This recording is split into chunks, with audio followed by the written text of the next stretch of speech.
At sunrise, Egypt woke up rich. By sunset, its wealth was rotting in the fields. And the dead were still breathing. Egypt doesn't scream yet. Egypt listens. The ground is quiet. Too quiet. Cows stand still. Horses refuse to move. Camels breathe, heavy, uneven. And then one collapses. Not struck. Not wounded. Just dead. What kind of judgment doesn't attack people first? What kind of power goes for a nation's future before its body?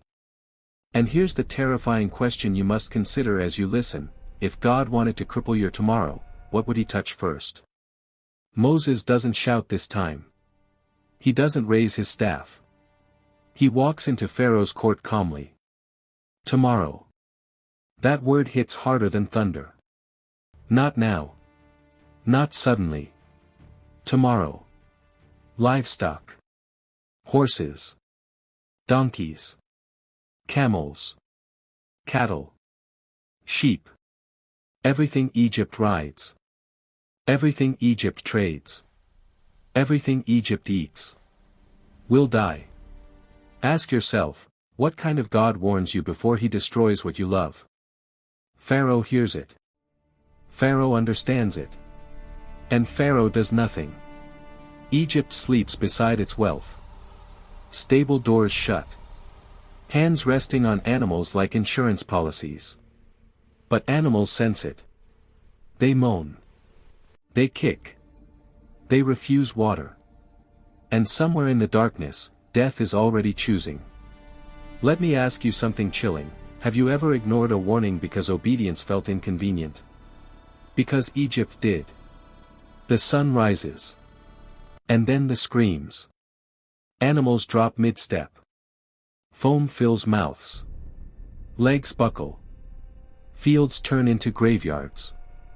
This isn't random. This is precise. Egyptian livestock, dead. Livestock in Goshen, alive. No disease spreads.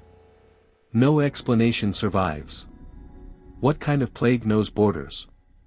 What kind of judgment obeys geography?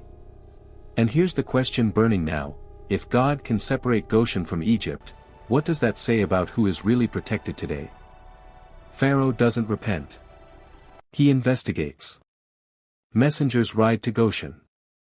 They expect deception. They expect exaggeration. They find life. Healthy herds. Breathing animals. Unbroken wealth. And Pharaoh's heart hardens anyway. Let this sink in. What do you call a man who sees proof and still refuses to bend? Egypt doesn't just lose animals. It loses transportation, food supply, military power, trade routes, future income. This plague doesn't bleed Egypt. It starves it later. Ask yourself this terrifying thought: if your income vanished overnight, would you still trust God, or curse him? This is not ancient fear. This is modern terror. Egypt worshipped animals. Sacred bulls. Holy rams. Divine cows. God doesn't argue with false gods. He kills them. Slowly. Publicly. Irrefutably. Here's the uncomfortable question: what idol in your life would die if God judged it directly? Money? Career? Influence? Security? No celebration. No victory songs. Just rot. Egypt stands surrounded by corpses it once trusted. And God is not finished. Say this quietly to yourself: if this is only plague 5, what is plague 6 going to do to human bodies? If this story unsettles you, if it makes you uncomfortable, that means you're listening correctly. Subscribe now, because the next plague doesn't attack wealth. It attacks skin. And it doesn't ask permission. Comment this below: what would scare me more, losing my income or losing my health? Your answer reveals more than you think. Moses doesn't leave Egypt. Ashes are already being gathered. And God is about to prove something horrifying. You can survive losing everything. But can you survive when your own body turns against you? Next episode, Plague 6, Boils and Sores. When Egypt's pain becomes personal.